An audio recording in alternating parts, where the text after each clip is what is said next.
بسم الله الرحمن الرحيم. الحمد لله والصلاة والسلام على رسول الله.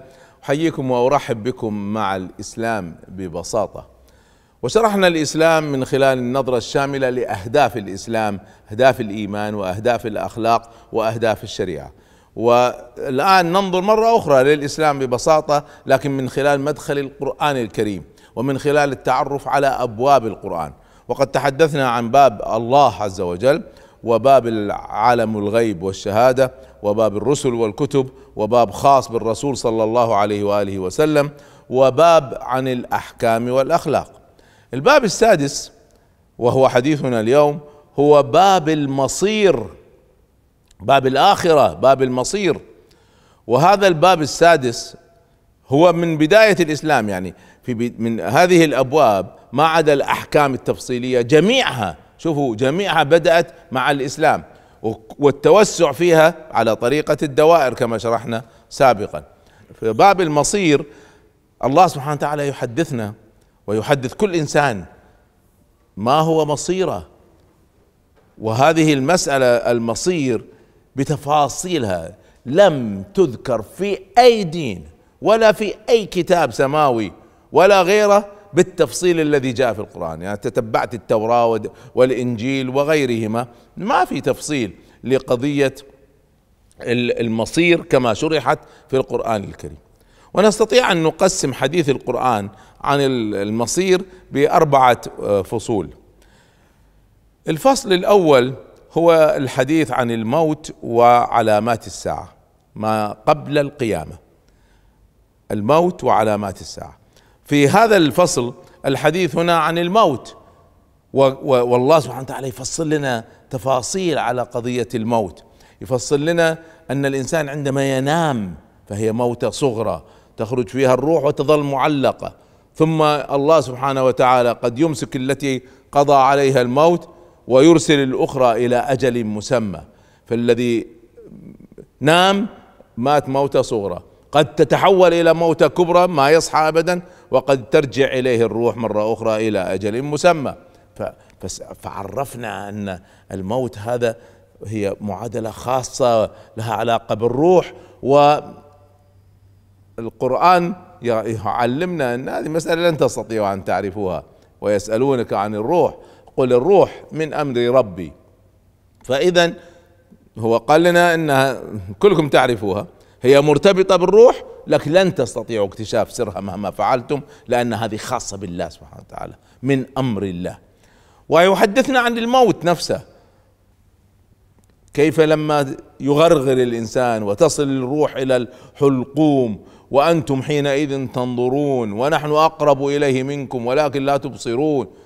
فيحدثنا عن هذه الأحداث، ويحدثنا عن أن الإنسان أعطي فرصة كاملة للتوبة إلى أن تأتي هذه اللحظة. ما لما فرعون رأى خلاص أنه سيغرق قال آمنت بالذي آمنت به بنو إسرائيل. وفي القصة في السير آمنت برب هارون وموسى. فرجاء الرد الآن، هل الآن جاي تؤمن؟ لما طلعت الروح لا، خلاص أعطيت كل الفرصة، أنت ما زلت حي نعم، لكنك بديت تغرغر، انتهت الفرصة. فهذه كلها أشياء يعلمنا إياها القرآن في هذا الفصل، فصل الموت. طبعا في أيضا حديث عن شيء قليل من علامات الساعة، مثل الحديث عن خروج الدابة، وهذه الله سبحانه وتعالى ذكرها في القرآن الكريم بشكل صريح: أخرجنا لهم دابة من الأرض تكلمهم. وفي إشارات غير صريحة، مثل الإشارة إلى عودة المسيح عليه السلام في قوله تعالى: وإنه أي المسيح لعلم للساعة. بعض العلماء فسرها وإنه يعني القرآن علم للساعة، لذلك هي غير صريحة. لكن معظم العلماء، الأغلبية الساحقة من العلماء، يفسر هذه الآية أن المقصود بها عودة المسيح عليه السلام، وإنه لعلم للساعة. فالأمور التي تحدث قبل قيام الساعة، هذا هو الفصل الأول. الفصل الثاني من المصير هو الحديث عن أحداث الساعة نفسها، عن قيام القيامة.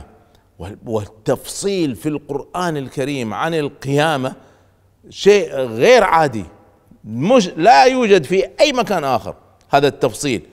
كيف تأتي بغتة، كيف تأتي أشراطها قبلها، كيف تتمزق السماء، تصطدم الكواكب الشمس والقمر، وكيف تصل القلوب إلى الحلقوم وتضع كل مرضعة حملها، وغير تفاصيل شديدة. ماذا يحدث وماذا يحدث لما تقوم الساعة؟ هذا كله قبل النهاية، قبل الجنة والنار، ما زلنا في أحداث الساعة. وماذا يحدث على الصراط وفي الحشر وعند الميزان، وماذا يحدث عند تمزق السماوات والأرض ويهلك كل شيء وكل من عليها فان ويبقى وجه ربك ذو الجلال والإكرام. تفاصيل شديدة. نعم هي مفرقة على طريقة الدوائر كما ذكرنا، لكنها لما نجمعها تفصيل كامل لفصل ما هي أحداث الساعة. الفصل الثالث هو الحديث عن الجنة، والفصل الرابع هو الحديث عن النار. الجنة مصير المؤمنين وميعاد الله سبحانه وتعالى، والله لا يخلف الميعاد. فهذا المصير العظيم الجميل الله سبحانه وتعالى فصله تفصيلا أيضا ما هو موجود في أي كتاب سماوي ولا غير سماوي، ما هو موجود في مكان آخر ولا يستطيع الإنسان أن يصل إليه بعقله. والله سبحانه وتعالى ذكر أنواع وأشكال النعيم، فهو في عيشة راضية في جنة عالية قطوفها دانية كلوا واشربوا هنيئا.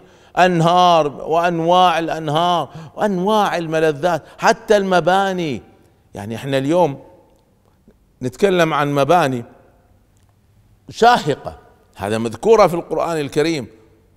الله سبحانه وتعالى لما يتكلم عن الجنة أن فيها غرف مبنية فوقها فوق بعض، مبنية. الله سبحانه وتعالى يحدثنا عن هذا، ويحدثنا عن أشكال وأنواع النعيم ترغيبا لعباده أن يطمعوا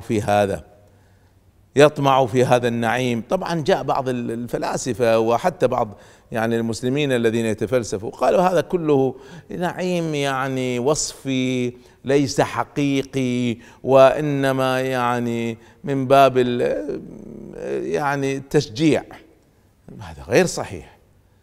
الأوصاف واضحة جدا ومدققة جدا. يعني الذي سيذهب أنها يعني خيال يعني قاعد يبالغ في التأويل ويلوي عنق النصوص إلى درجة ما يمكن. ليش كل هذا التكلف؟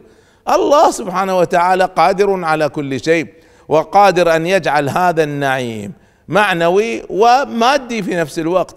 والله سبحانه وتعالى ذكر لنا في أحداث الساعة كيف سيعيدنا ويعيد الخلق جميعا، يعيدهم إلى الحياة من جديد ويبعثهم من بعد الموت. وفي تفصيل شديد لهذه المسألة في القرآن.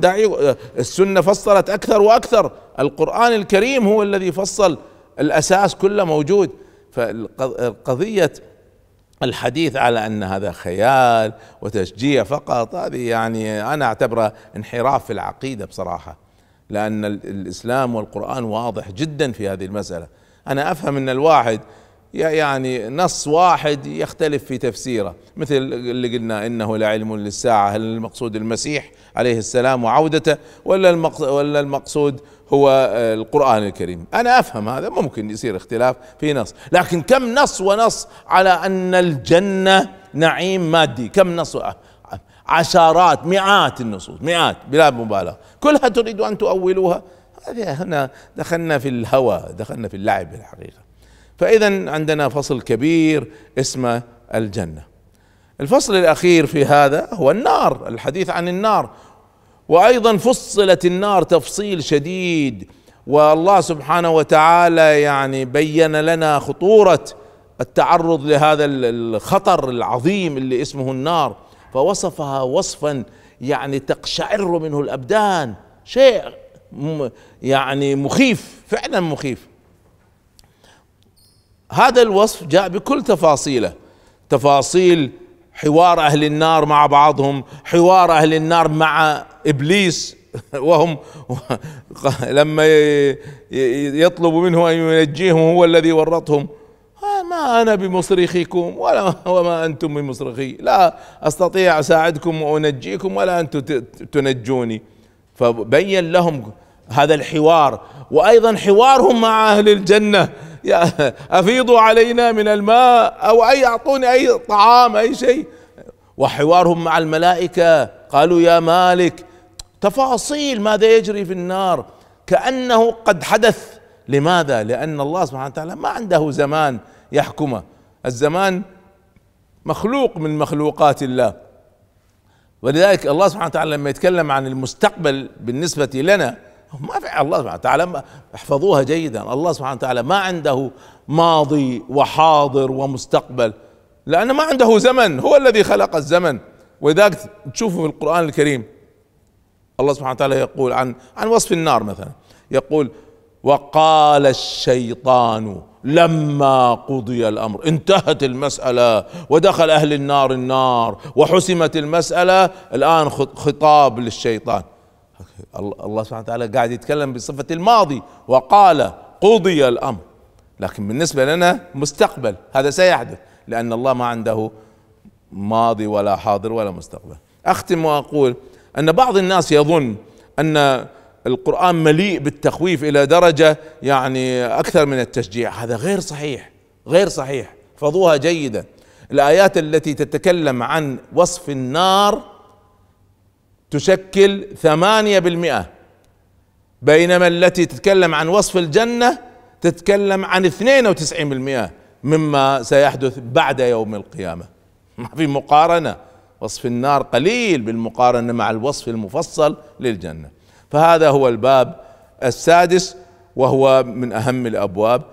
وبقي لنا باب سيأخذ عدة حلقات، وهو باب أصناف الناس، وهو باب من أهم الأبواب. تابعونا، حفظكم الله، استودعكم الله، والسلام عليكم ورحمة الله.